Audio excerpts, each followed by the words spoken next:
Bani ngish ke bani yu ale kenere bani neme shwale a ha ha ha ha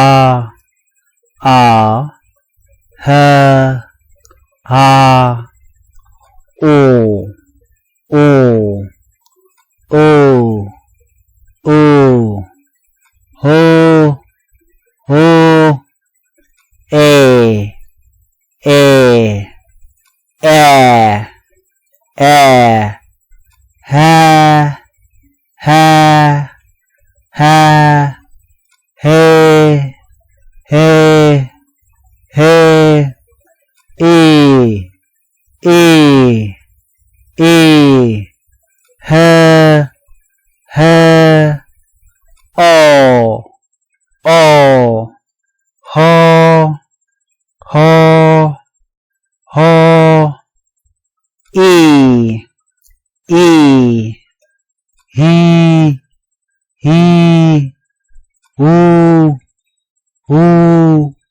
ho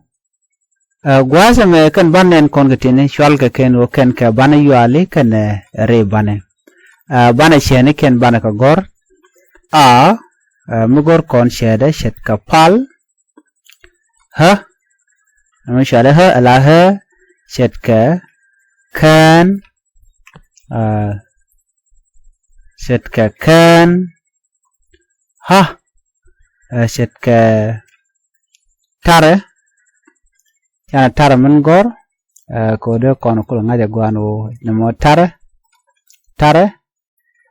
to kon ka o ka kol anono mu kol ka dor kol ke bol to kon ke o set ke bot mashallah ho set ke kol no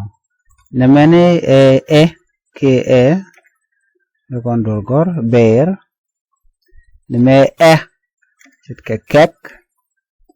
nemene la ha set ke ka nemene set ke dep neme set ke kir neme set ke shet ano me kon bu kon bingo bu kon o bu kon jik set ke kon ano me ho kon jik set ke koch ano me le kon set ke piu me hide kon jik set ke piu me wude kon jik set ke kun ano titine kadede kon ngai jog dande kon ngande kon ngai keja ko tong nuer gora ngai mu gwa titi de ro ke bukaten ka dog dande re ke keja neme emat re bani kana bani yuale kan chaman gwa sama asiman je kon ngai ni won neme a set ka pal neme set ka kan neme set ka tare dong deri ra deri maten gwa sama ra me tare ana de kon gor gwada mo mi ci kon we gor kon gwada me te kon gade ko ken set ke an me jan tare ne me set ke o set ke kol o set ke bot ho set ke kol set ke ber set ke kek set ke ka anono set ke dep set ke kir set ke shet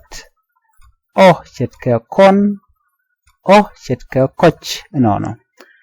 u kon pin wana me katin kon anyom gwar pin gwada me gwada bana gwitina ke misha gore ne me set ke piu me na set ke piu me wu set ke kun na bishu goro bro de ngeka ban yo je kan ida den